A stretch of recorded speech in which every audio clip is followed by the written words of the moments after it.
Good morning. A budget that hasn't unravelled, a return of sorts for Boris Johnson, and a reality star who finally has justice. Quite the mix in the next 60 minutes. Hello. What's your name? Gather round. The Chancellor wants you to think he's got the future covered.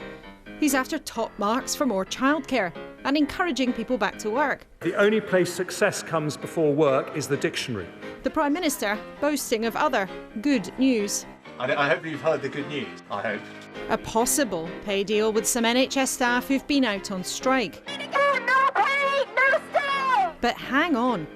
Junior doctors are still in the fight and other workers were out on the streets too. Call the Chancellor of the Exchequer. Just as Mr Hunt was on his feet, where his opponents claim the changes to pensions he's bringing in are a bung for the mega rich. Why are we bringing the pensions relief in for the wealthiest in society next month, but those who are really struggling with the cost of living now have to wait until next April? And living standards for everyone are still on the slide. Yet there's a chipper mood among ministers these days. So we have one big question this morning. Are there signs that the Tories are getting back on track? The man who needs to make sure the government gets things done, Cabinet Minister Oliver Dowden, is with us. Labour's Lisa Nandy will be here too. She's criticised the budget, but how would Labour raise our living standards?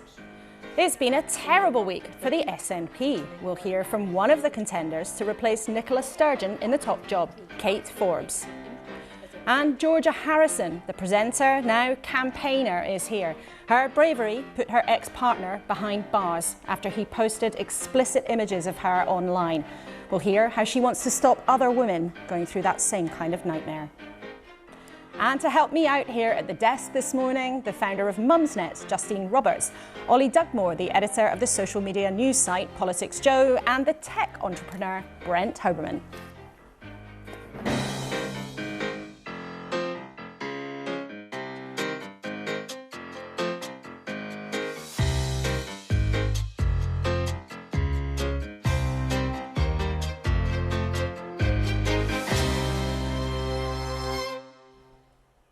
Morning. It's great to be with you. So the government has made it to the Sunday after the budget without a meltdown.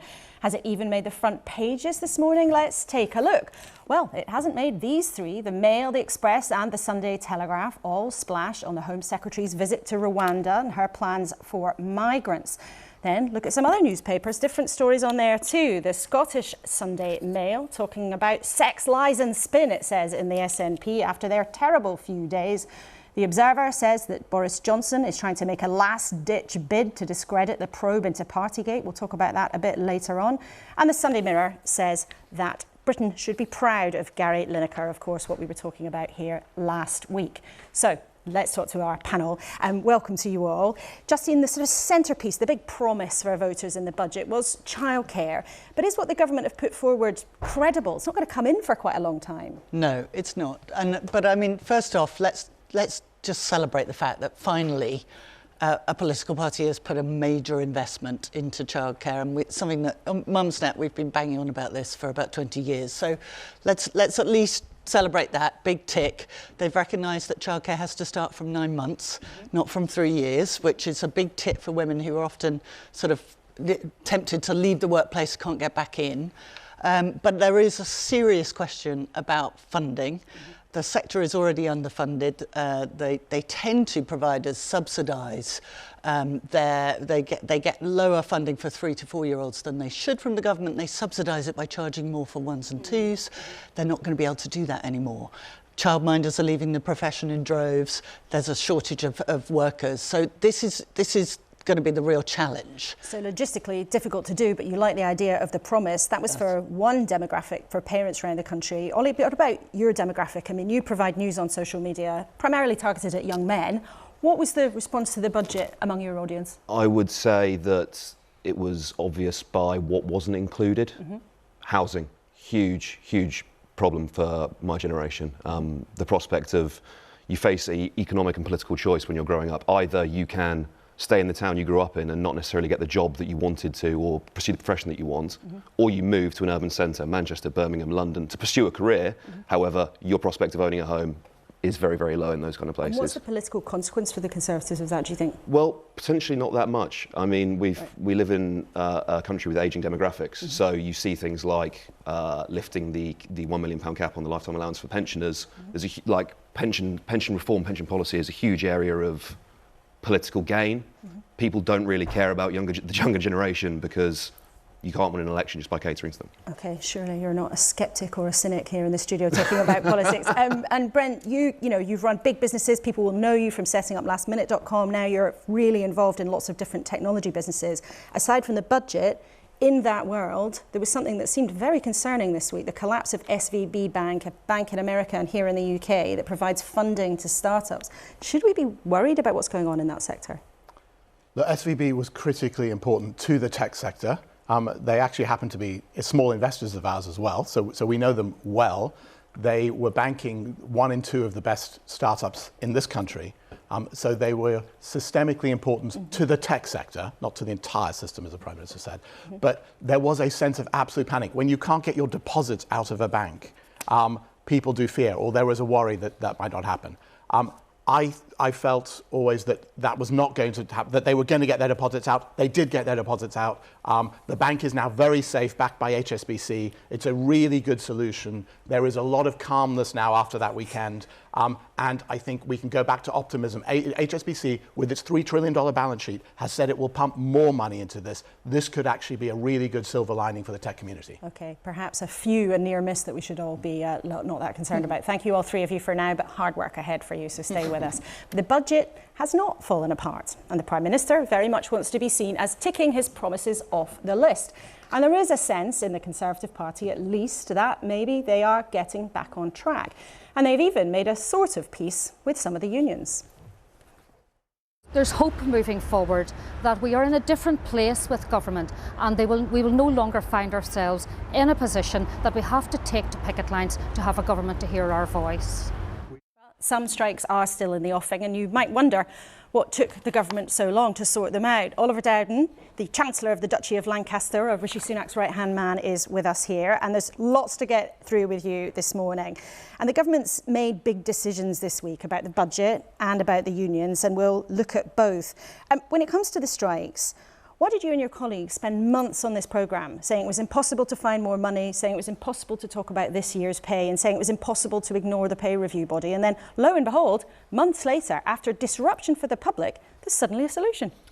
Well, look, first of all, I think we've got a reasonable deal, one that's fair to nurses, but fair, crucially to your point, fair to the public finances, and fair to making sure that we stick to our goal of halving inflation. We couldn't have been in a situation where we chased inflation through ever higher wage rises. And if you look at the initial position of the RCM, which I think was about 19%, clearly that would have been chasing inflation. We've got to a more sensible position. I think it's one that works for both of us, and I very much hope that it's not just the nurses, but also ambulance workers and others on the so-called agenda for change will support this package. But the question here that I think a lot of our viewers will have this morning is, why did what you said was impossible for months suddenly possible? And the Department of Health even recently said 3.5% might be doable, but 5% certainly was not affordable. And that is what has happened. Why waste so much time and leave the public with such disruption? Well, first of all, the 3.5%, which was announced a few weeks ago, that was the affordability number. So that was the base position of the government for the coming financial year. I think it has been the case that there has been movement. So I very much welcome the fact that the RCN moved from their position of 19%, which would not have been affordable and would have fueled inflation. And the government was willing to move its position as well, because we need to reward nurses properly, but we need to do so in a way that is sustainable for our public finances and inflation. I think this balance is correct. But the question here, Oliver Dowden, is that you said for many months, you and other colleagues sitting in that chair, you said it was not possible. You said more money was not possible. You said you could not talk about next year's pay review. And now that has happened after months of disruption for the public. A viewer of the BBC, David from Yorkshire, has told his story. I think we can show our viewers a picture of him. He had chest pains on a strike day. He was told it would be an hour and a half for an ambulance. That's somebody who had existing heart problems. When someone did arrive, he was told that the driver was a cadet. They couldn't put blue lights on to rush him to hospital. Can you say to him and our viewers this morning that these months where you were refusing to talk was worth it? Well, first of all, we were always willing to engage with the unions. Not on this year's pay, you were not. And we had initial discussions with them. If we want to get into the sort of intersteins, as it were, of the two different deals, I think my overall dispensation is we've got a decent deal now.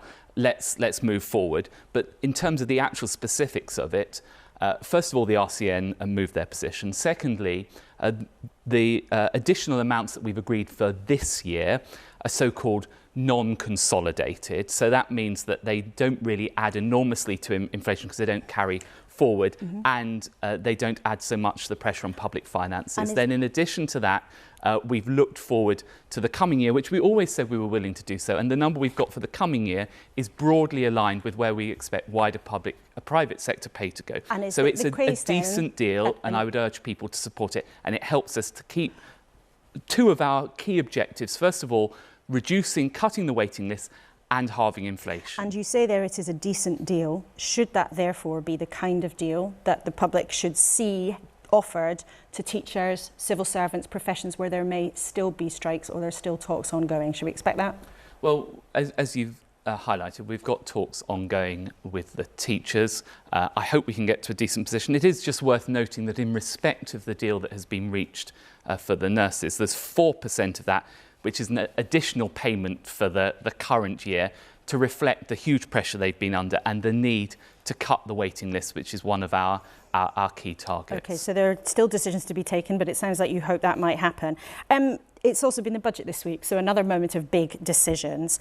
After saying for months there wasn't going to be much money for much because of what's happened to the finances of the country, you did find a few £1 billion to give some of the richest people in the country money towards their pensions. Now, why are you doing that when we are also, as a country, people watching this programme, facing the biggest fall in living standards for decades and decades and decades?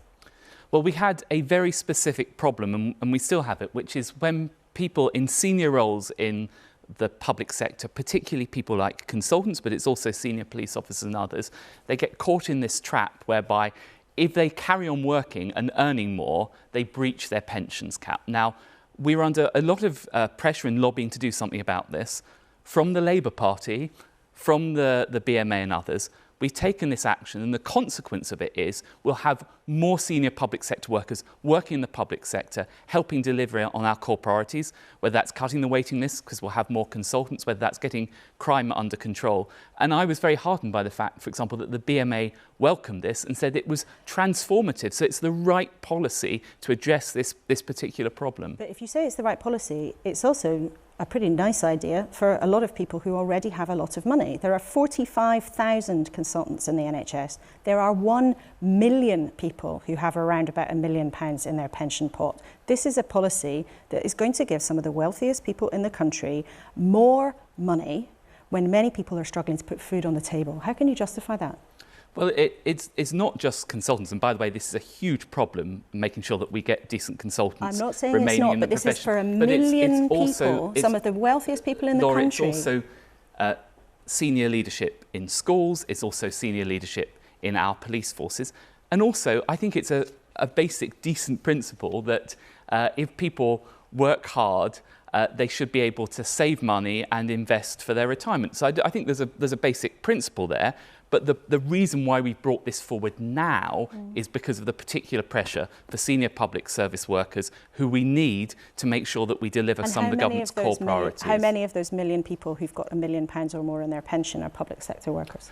Well, I couldn't give you the exact breakdown now, but it's a very large number because if you remember, for most of the public services, they get around 20% on top of their salaries in their pensions. So that does mean that it tends to be a lot of public sector workers who are hit by this cap. Well, it'd be interesting if we can find that figure out for our viewers. Another decision that the government made this week was to ban TikTok, the social media app on government phones.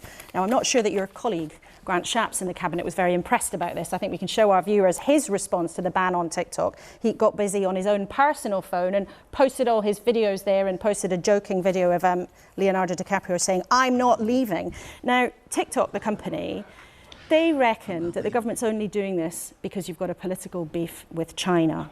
Do you have any evidence that TikTok really is a risk? Yeah, there is a very specific risk. I would say two things, first of all. One is that a lot of these apps, and particularly social media apps, hoover up a vast amount of data. And I think many of your viewers may not quite know how much data is being hoovered up, whether that's geolocation, contacts, all these things you have on your phone. In addition, and remember this announcement is in respect of government phones, the sensitive government information on government phones. There's a high risk on government phones. In respect of TikTok, there is then a further risk, which is the ultimate ownership of TikTok vests in China, and all Chinese companies are subject to China's national security laws, which means that that information can be made available to the government in that country. So on the balance of risks, we believe that in respect, first of all, in respect of TikTok, we need to introduce a ban immediately. And in respect of the other risks that I've outlined, we're going to have a permissionary system whereby we only have apps on government phones that are approved. But viewers watching this morning might wonder, should they be on TikTok? I mean, if there is a genuine risk, lots of people have sensitive information on their phones. Is TikTok dangerous? Should our viewers take it off their phones? No, I think the balance that we've struck is the right one, given the sensitive nature of government information. What I would say to all of your viewers is I would just be cautious in respect of all social media apps, just to be aware of the amount of data that's being harvested. Now, we live in a free country and people should be able to make their own choices, but they should make an informed choice about the amount of data that is available there. That's interesting. Do you think that we are potentially moving towards some kind of ban for everybody on TikTok? No, I don't think we're moving in that direction. I set out the reasons. It is both to do with the ownership and sensitive government information, which has pushed us across the line.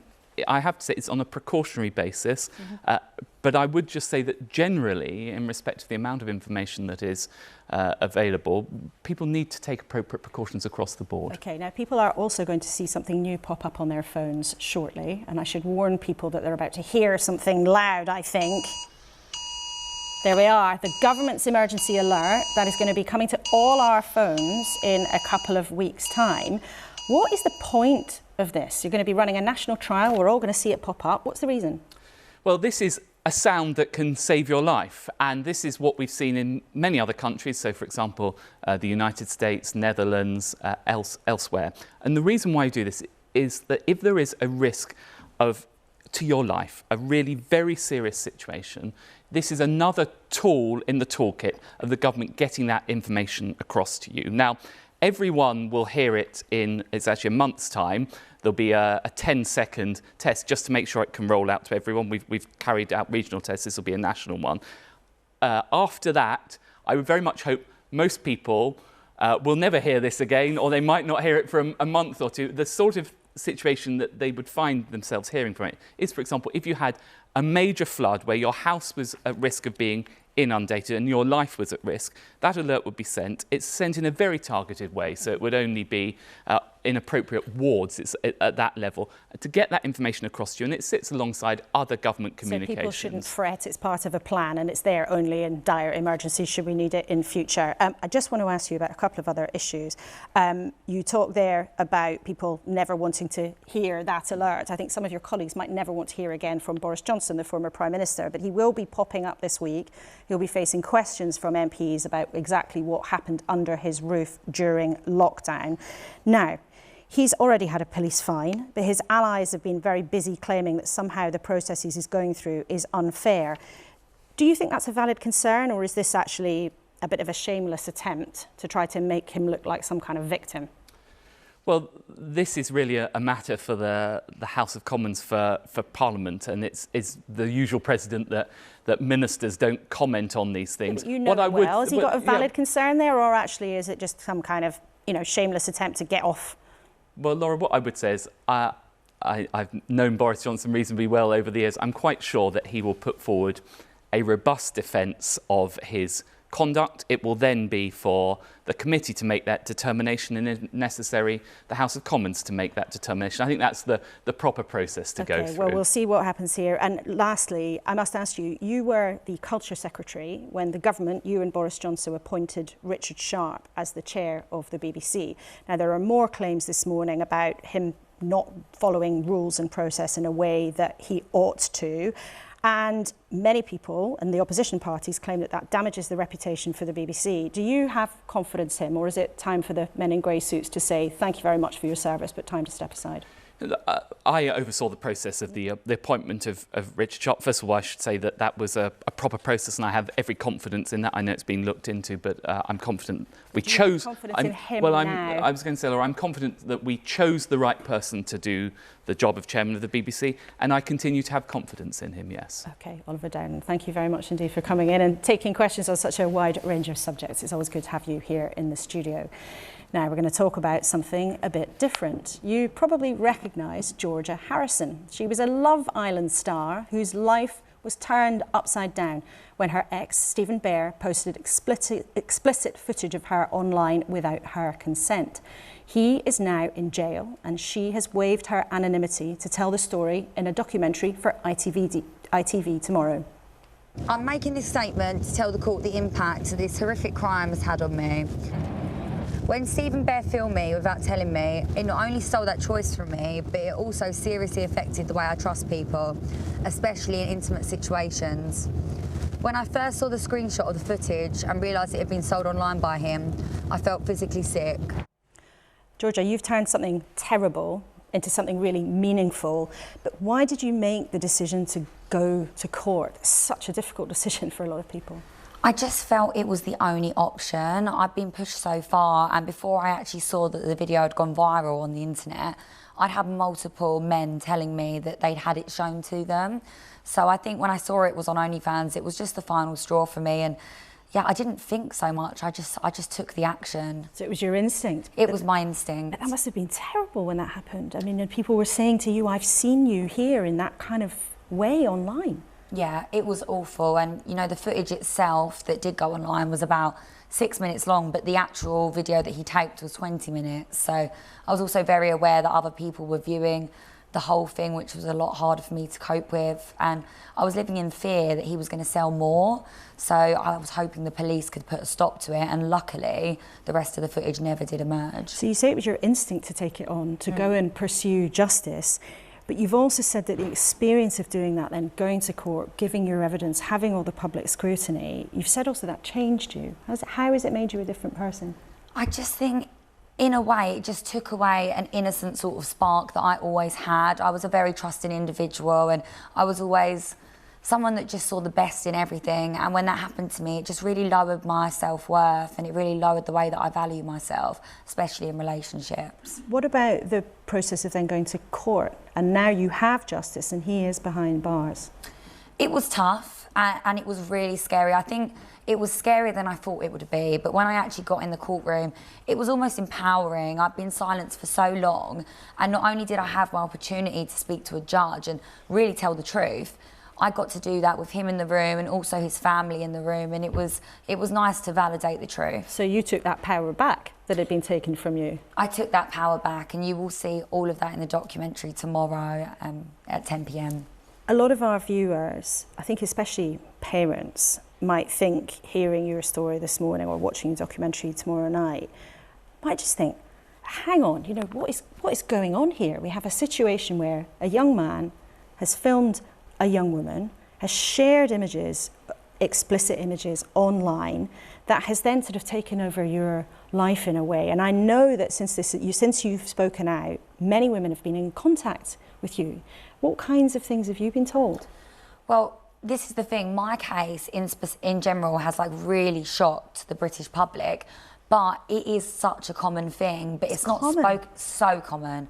Like, ever since this happened to me, I became someone that victims reach out to, and I get at least 5 women messaging me a day, usually victims, but sometimes mothers of victims or family members who want advice. And obviously it's a really embarrassing thing to happen to you, and for most people they can contain the amount of people that see the images or videos, so they do their best not to voice their opinion and sort of go public about it, and I really respect that, but you just wouldn't believe how big this is and how many people are being affected by it. And why do you think we've got to that situation? Because where there is a whole generation of young people having to put up with this kind of thing. You know, there is a big conversation in the country at the moment going on about how women are treated online, or then, you know, people will be familiar with the name of the influencer Andrew Tate, who shares or has shared very derogatory content. Like, how have we got to this situation, do you think? I think society has been like this for a very long time. If you look at the Pamela Anderson documentary, the way the media and the public ridiculed her for what happened to her, which was very similar to me, it was just seen as a joke and like it wasn't a big deal, and that this sort of a thing is, I guess, cool and funny in a misogynist world, but it isn't. And finally, with my case, I feel like the public have really taken it seriously, and they've made it very obvious that what happened to me was very shameful on his part. And I think the younger generation are going to look at this and think, I don't want to end up like Stephen Bear, I don't want to be publicly shamed, I don't want to go to prison, and if I do act in this way, it is morally wrong. So do you think then this is a moment where the culture you described that's emerged, where women are victimised online in that way, might be beginning to change? Is that what you hope? I definitely think it's beginning to change. I think so many people are standing up against this sort of behaviour, and it does come across on social media. If you get the odd person who writes a comment in support of Bear, there's so many more people that come back to say just how wrong it is, and I think it is changing society. Now, one of the changes you'd like to see is for the government to change the law to make it a crime to share explicit images online unless you were intending to distress someone. Yeah. Now, we know the government is looking at doing that. We've asked them about it. They've said it's a proposal. But why does that specific thing matter to you so much? So the revenge porn law started in 2015, and I think if you look at it, the statistics show that it's very, very flawed. So around 6% of victims actually manage to get their perpetrator charged. Just 6%? That's 6%, and that's not even into a courtroom yet, so that could get thrown out before court. In the law, it says that you have to prove that the perpetrator intended to cause distress. However, I think if you are sharing explicit images or videos without consent, it's very obvious it will cause distress. And I think this loophole within the law is what's losing so many people a guilty verdict. And if they were to change it and take that out, I think a lot more victims would have a chance of getting some justice like I did. OK, well, we'll keep a close eye on what the government decides to do on that law, as we've talked a lot about the online safety bill, which is this huge bit of legislation that's going through Parliament at the moment. But just finally, I want to ask you, you know, you were a reality star, you were someone who was doing TV, presenting, and then by a terrible experience has really seems to have turned you into a campaigner and an activist, and clearly a very effective one. I mean, I wonder what's next for you. You know, we talk to politicians every week, and they're not always that direct, they're not always that clear at getting their message across, but you certainly are. What's next? Fancy a bit of politics? I think at this stage I do. It's definitely not something I anticipated happening in my career, but I've been really enjoying making a difference, so yeah. Prime Minister?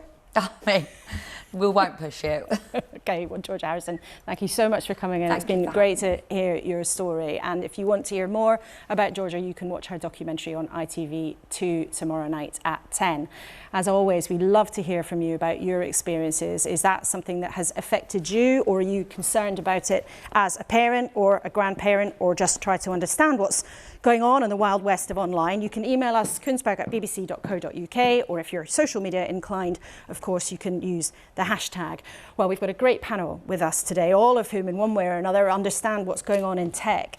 Justine, firstly to you, what do you make of hearing Georgia's story? I mean, you've made a successful big career out of online conversation, but it's pretty terrifying hearing about that. It is. First of all, I just want to say amazing that Georgia has done what she's done, because that's what it takes, really, a few brave individuals to stand up and really take on board the shame of this whole thing, the public shame, and say, I'm not going to have it, and push back. But I would say parents are really worried about this. Loads of conversations on Mumsnet, not just about girls falling victim to this sort of thing, but boys being drawn into this online misogynistic culture and how they can counter that. And it's one of the things that our generation we have no experience of this. We can't draw on our own past and say, oh yeah, I know how serious this is or how to deal with this. We're guinea pigs here. So Ollie, you're at the other end of this, with a news site that's targeted primarily at young men, but this sort of real disconnect between the generations, and perhaps I think Justine's referring to a real kind of lack of understanding, whether it's parents or politicians actually, about how to deal with this stuff. Yeah, I mean, frankly, it's insane that the people at the frontier of this stuff are generally sort of 15, 16, 17-year-olds. That's who, as a society, we're trusting to navigate these incredibly complex, difficult, dangerous issues. And, to be clear, social media and digital media and phones, it can be the gateway to friendship. It can be the gateway to consensual sex. It can be the gateway to going out, socialising, gigs, all of that brilliant stuff. It can also provide you with access to extremist politics, to, dangerous, the revenge porn, all of those kind of dark parts of the web. They exist out there as well. The people who understand it best are the people that have grown up with it. It is that younger generation. And frankly, the fact that I think our discourse politically, nationally, is just so far off the pace compared to what's happening there. So then, Brent, what is the answer to this? I know a while ago you were, led Prince William, as he was then's task force on cyberbullying, trying to say to companies, look, you've got to get yourselves together or else you're going to be regulated, but it hasn't really worked. If anything, things have become wilder and wilder. No, I think examples like what George has done are brilliant for the pace of regulation, because what's happened is clearly, you're right, that cyberbullying task force was 5 years ago, and we talked about that it was necessary. It was going to be necessary. If the industry would not self-regulate, then government would need to do it. That was 5 years ago, and now, as you say, it is making its slow way through Parliament. I think what George is doing is so important because it's got to up the pace of regulation. But is that regulation going to make a blind bit of difference? We see what's happening with new AI sites, ChatGPT. This is changing so fast. Yeah, I think criminal does make a difference. When you make things criminal, when people get behind bars, when you have real examples of that, it makes people think twice. Well, what about young men's role in this, though? Because we've talked a little bit about Andrew Tate. Now, often, unwittingly, but we do see young men being drawn into things. But how do you make sure that young men are aware of the kinds of damage, the kind of distress and hurt that they might cause? Yeah, There's a broader context to Andrew Tate, and the first thing is Andrew Tate did not invent misogyny. Misogyny exists in our society, it is pervasive, and it enables people like him to sound off and sort of activate those sentiments within people. So I think that's an important distinction to make. Secondly, he has his message sort of, it starts off, it hooks you in with men should look after themselves, men should look after the people, and you go, oh, that sounds fairly reasonable, looking after other people. And then it spirals and it gets more extreme, more dangerous and more hateful. There is a route to helping those young men that starts in the same place, that starts with have you considered how you're looking after and helping other people? And then instead of spiralling into a hateful message, you start talking about positive male role models. A great example, the BBC's covered this story extensively, Kevin Sinfield, what he's doing with Rob Burrow, an incredibly tough, hard man, much in the same way as Andrew Tate. Andrew Tate used to be a kickboxer. Kevin Sinfield, rugby league player. He's helping to campaign and raise money for motor. But he also talks about how much he loves Rob Burrow, his friend. It's an open expression of masculine love, which is something that doesn't actually exist very often in our society and culture. So I think it's important to distinguish that if you co-opt the means by which he's communicating with young men, but you display a positive message, it's possible to speak to them and help them in a way that, that doesn't send them down a rabbit hole of hate and fear. And one of the apps that is, part of the whole landscape, as we were talking about with Oliver Dowden, is TikTok, right? So TikTok, is it something that is dangerous? Should it be banned? We don't sort of ban things in this country, but Justine, what do you think? I don't think it should be banned, but I think it is potentially dangerous. Hence what the government are doing with civil servants. But I would say, Google knows everything about us. And the power and knowledge in these tech companies is beyond what anyone can dream of. I think that's a really important point. It's not just TikTok. Facebook knows every single thing about you. The data it collects about you. TikTok is not the first social media company to do this. We live in a world now where the invasion of our privacy by these companies is absolutely extraordinary. Yeah, the point is, the customers have been very happy to make the trade about data, but the point about TikTok is it is Chinese owned, and actually the point that the minister didn't make, but I think is very valid, is influence. It can change the way we think about things. It's information and misinformation. There's lots of talk about in Russia that TikTok is only putting pro-war content out in Russia because of the China-Russia link. That shows what can happen. So that's the real threat. So they are being pushed in the US to split the business up, to have it, to throw away their Chinese shareholders, and also to have the data owned on US soil so the Chinese can't access it. And in your view, should that happen, is that the right thing? So, you know, Western or liberal democracies can keep hold of this stuff. I think the data, I mean, it seems like TikTok is saying yes. TikTok in the US are saying yes, we will have the data owned by Oracle on US shore and split that data asset. It'll be very important. It'll be very expensive for us, but we're going to do it. And do you think that should happen in the UK here too? Yeah, absolutely. You do? That's very interesting. Well, let's talk about something else that is bound to make some headlines this week. We talked about it a bit with the Minister.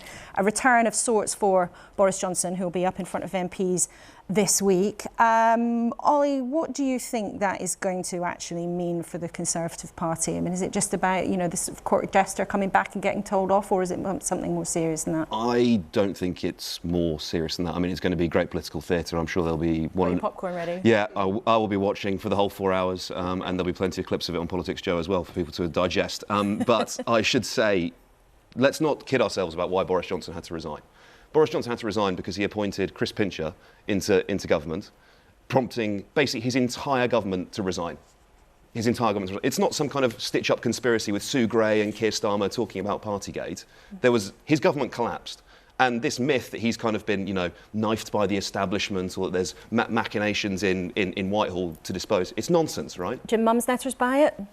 Well, what Mumsnetters can't get past, and I know this because when I interviewed him just before he resigned, and the volume of questions about trust, is that, you know, forget whether Sue Gray knew Keir Starmer or talking to, he basically broke the rules multiple times while the rest of us didn't.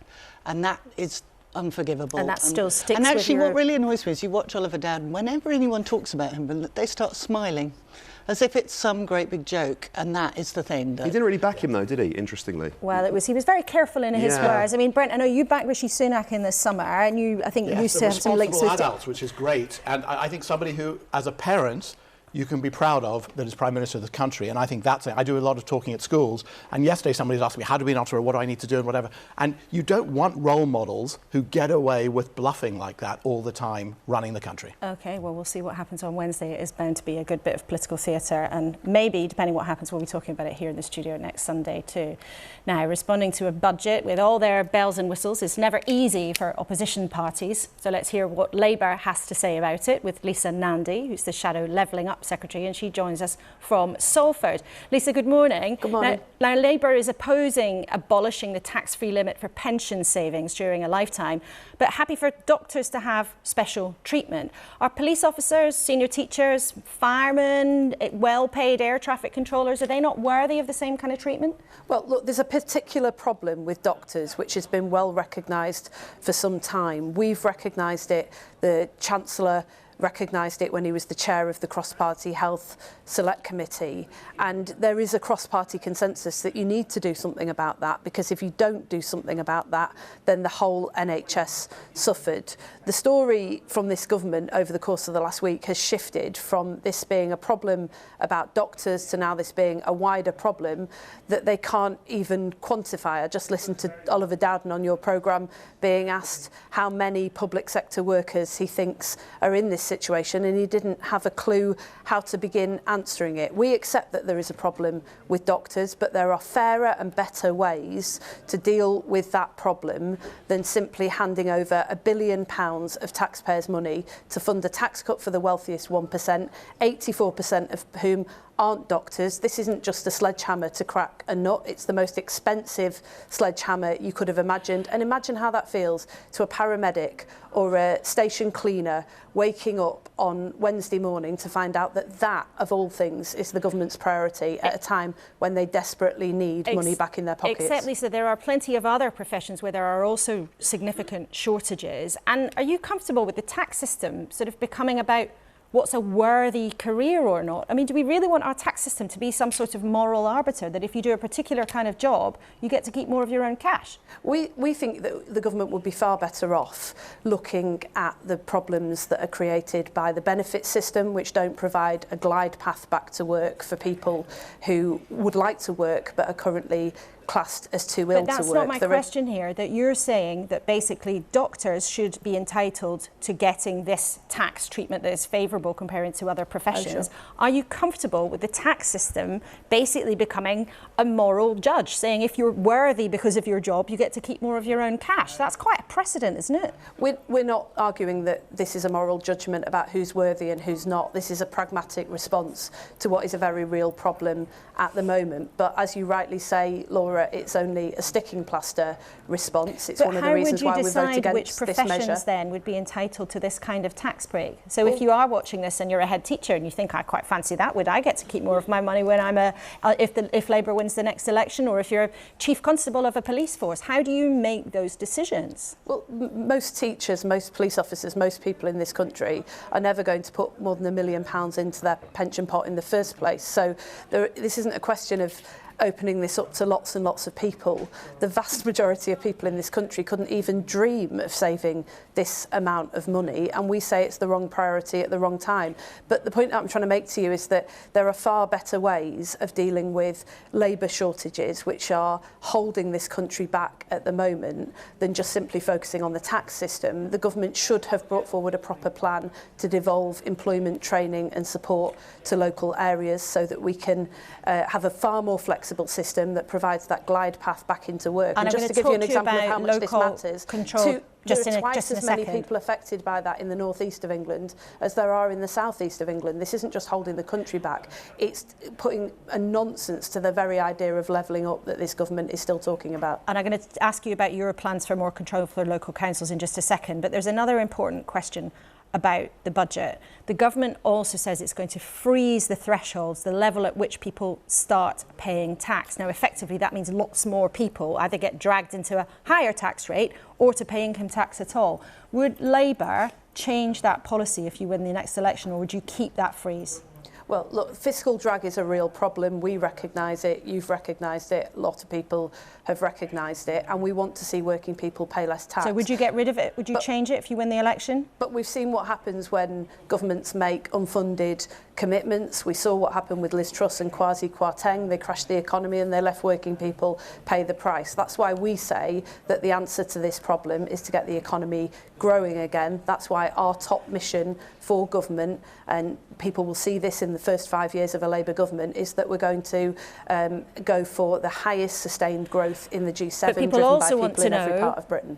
Whether or not they would have their tax bill changed. So is it the case that you just won't answer, or that Labour hasn't decided yet what you do about those tax thresholds? It's a straightforward question. No, it's a case of not being willing to make commitments that we can't deliver and we can't pay for. We've had 13 years of low or no growth. The UK is now the only country in the G7 that is seeing a fall in our living standards, is seeing us lagging behind other countries, is seeing us at the bottom of the table when it comes to growth and to returning to pre-pandemic levels. We've got to get our economy growing again, otherwise we can't do any of the things that we want to do, and that's why we've said it's going to be a priority. Otherwise what you get is more and more taxes being levied on working people, and we think that is not just wrong, but it's completely unsustainable. Now, one of the ways you want to do that is by giving more power to local councils and to communities around the country.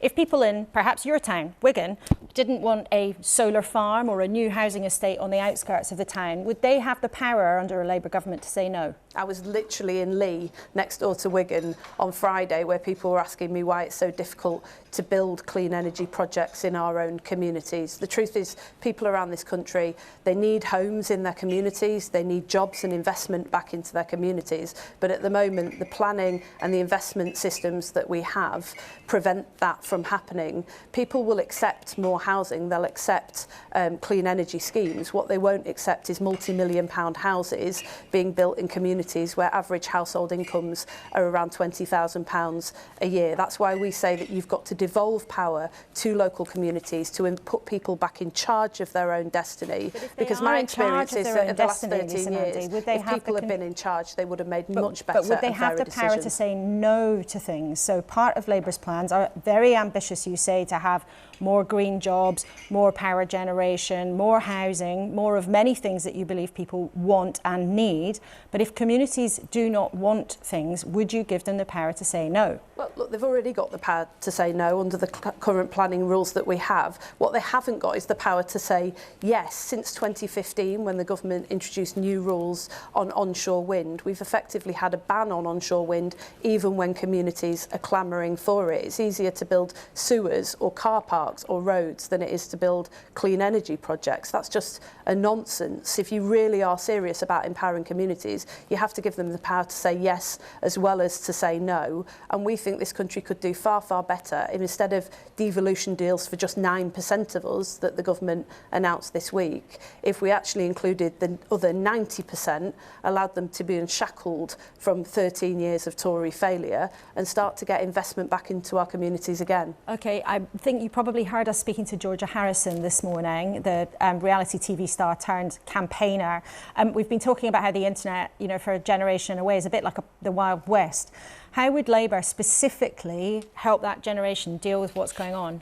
Well, look, first of all, credit to you for having her on the programme. She's brave and she's brilliant, and it's a voice that we haven't heard enough and a debate that we haven't had enough. The Victims Commissioner says that this is the crime that has the most impact on victims, and I think you could hear that from what she was saying. We think that the tech companies, there has to be legislation to force them to act much more quickly when this sort of thing goes online, and we've been pushing for that in Parliament. We think we need to speed up access to justice for victims, and I think Georgia's case shows exactly why. And I was really interested in what she was saying about the loopholes in the law that make it much, much harder to get a conviction.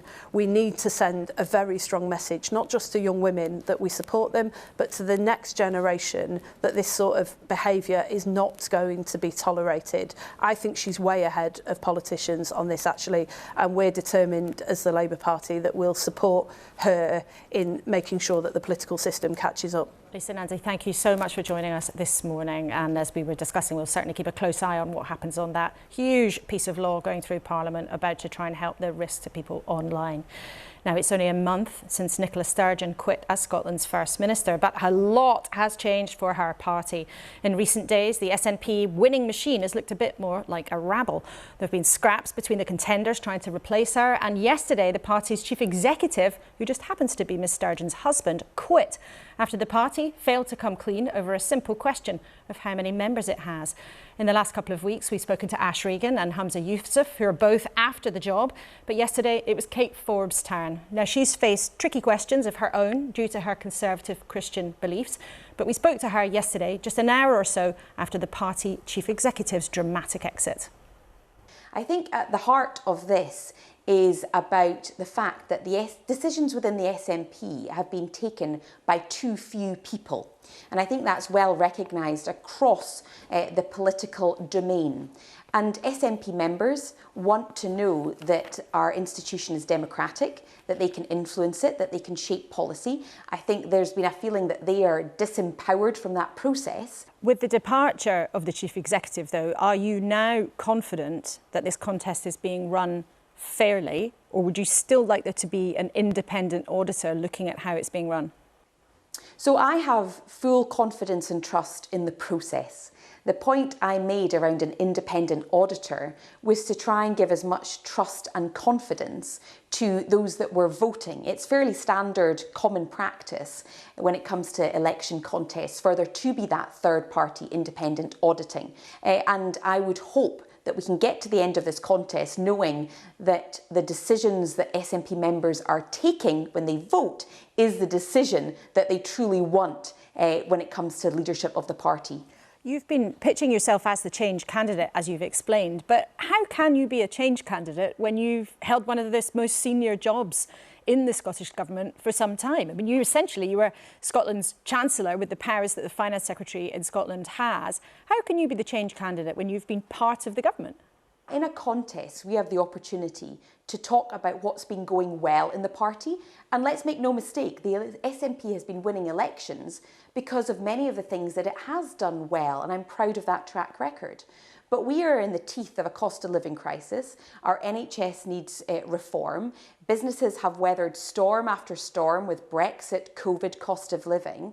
We fundamentally need to talk about how to lead the party into the next decade. But what is it that you think has gone wrong? If you want to do things differently, we've heard that loud and clear. What has gone wrong then? 3 things. 1, the ability to listen, to understand the priorities of the people that we are here to serve. Secondly, the ability to deliver. So when we have solid, good policies, we need to make them happen. I'm speaking to you from one end of the A9, for example, Scotland's backbone. We said we'd dual it, we haven't done it. We need to be able to deliver. And the third thing is, the raison d'etre for the SNP is, of course, independence. And I think that we've lost some of the respectful dialogue that we need when it comes to persuading those who are not yet persuaded of the case that we have to make on independence. We need to cut the abuse and the vitriol and actually respect the reasons why people might not be persuaded and work hard to persuade them. There's 3 things that I think need to be done differently. That's quite some list though, Kate Forbes. I mean, that's quite damning about what's been going on. I mean, you've just said the SNP has lost its ability to listen to the public. It's lost its ability actually to get things done despite making political promises. What do you think your colleagues will think of you being quite so critical of a government you've been part of, let alone the public? You cannot deliver change unless you have trust. To have trust, you need to have candour about the challenges that we face.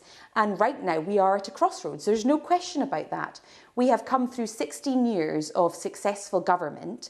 If we are going to see the SNP continue to win elections, continue to take on the opposition, not least the Labour Party at the next election, that we need to get serious about what's worked and what's not worked. And I think you can build on the solid track record that we have whilst being conscious of what else needs to change. And, you know, if continuity was good enough, then there's a candidate here who offers continuity. And you're referring there to Hamza Youssef, who at the moment a majority of MSPs have said they back.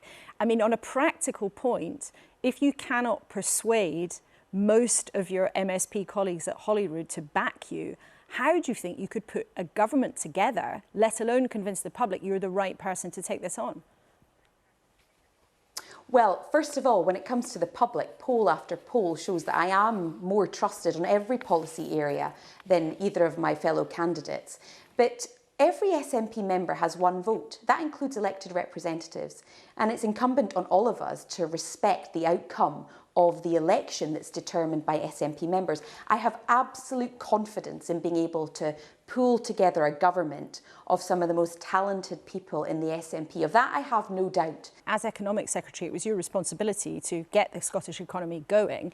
Yet by some measures, the Scottish economy is forecast to grow more slowly than the rest of the UK. And even if you put a positive gloss on it, it's not exactly looking great. So why would that track record persuade anyone that you're the person with a good plan?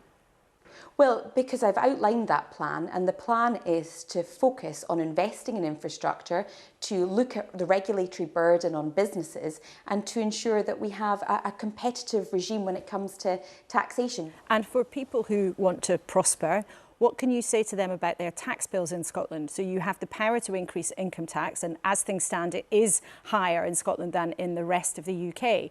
Do you back the income tax rises that were brought in while you were recently on maternity leave? Or would you rule out further income tax rises? I'd certainly rule out further income tax rises. But the point I'd make about the recent hike is, of course, that the higher tax is a symptom of the fact that our economy is growing so slowly and our tax base is not broad enough. We need to raise the money for our public services because people rely on that. But I'd far rather we focused on expanding the tax base and growing our economy. You've been asked a lot during this race about your Christian faith. Do you feel that you have been treated differently as somebody with a strong Christian faith than you might have been if you had a strong faith in a different religion? I think there has been far more scrutiny of my faith as a result of being a Christian, but I think also as a result of being honest and upfront at the beginning. The approach I took was that voters deserve to know who they're voting for. And I took the approach that honesty and candour is better than anything else. So I think that has resulted in greater scrutiny than might otherwise be the case. So do you think you've been punished then for saying what you believe? Well, I think there has been quite a stunning level of scrutiny and perhaps backlash from some quarters. Of course, I won't be the only person with faith in high office. We have a Muslim mayor of London, we have a Hindu in number 10, and I think people of faith have the right to occupy high office. And you say you would govern without prejudice, but there has been concern, particularly among the gay community, about some of your deeply held views. If you were a member of that community and watching today and thinking, you know what, I like the sound of Kate Forbes, I like some of the things that she's said in a campaign, but I can't bring myself to vote for someone who believes that my relationship, the way I live my life, is wrong. What would you say to them today? I would say that I give you an honest pledge today to govern in a way that delivers for you, that does not in any way undermine your rights and actually seeks to enhance your opportunities in Scotland to ensure that Scotland is truly that tolerant and pluralistic nation that we all want to see. And just on a different issue, you know, you've talked there about the level of scrutiny you've already had to endure during this campaign. Nicola Sturgeon said when she was stepping down that it had become almost impossible even to go and meet friends for a coffee. You, like one of the other candidates, have got a young family. Do you think that you would approach the level of intrusion, the lack of privacy, all that scrutiny? How do you think you'd deal with it? Yeah, I mean, it's certainly something that I have had to weigh up as I've approached this contest. It might have been easier not to stand, but the reason I chose to stand is because I believe that we are at a crossroads. And I've got a 7-month-old baby that thankfully you can't hear and screaming in the background. But I've had to juggle a very young family with the contest. But many mothers do that. Many mothers and fathers have to do that. And I would certainly look for a slightly more sustainable model when it comes to childcare if I get the role.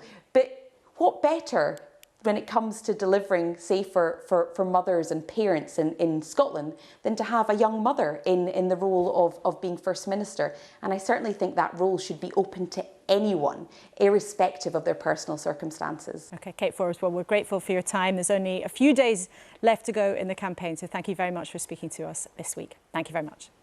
Thank you. Well, that's right. There's only 8 days, I think, Ollie, till the next new Scottish First Minister is announced. You've been following this race, but goodness me, the SNP has been in a right old mess. Yeah, meltdown. I mean, particularly for someone who's not an informed observer of Scottish politics, you know, in the space of a few months, the First Minister, the Chief Executive, you look at the SNP, it would appear to be in complete meltdown, whoever wins this election. And I think that's actually an open question, by the way, as much as people want Humza to win. What happens next? They're going to have a right old mess to sort out. So you're referring there to Humza Yousaf, who's seen as a sort of party establishment candidate. But Justine, what do you think Mumsnetters think actually about the exit of Nicola Sturgeon from the scene? I mean, she's been such a dominant force in politics, one of the politicians of our generation. Yeah. Well, I mean, obviously, it's been great to have a woman at the top. I mean, there are some people on Mumsnet who certainly don't share her beliefs or her policy about self-ID, but generally speaking, I think she's been a great advert for womanhood. What I would say is any business leader has to have a succession plan, and she seems to have completely failed on that, because look at the chaos we've got now. Interesting. And Ollie, a prediction on who might win it? I know you said it's an open question, but I'm going to ask you to put your colours to the mast.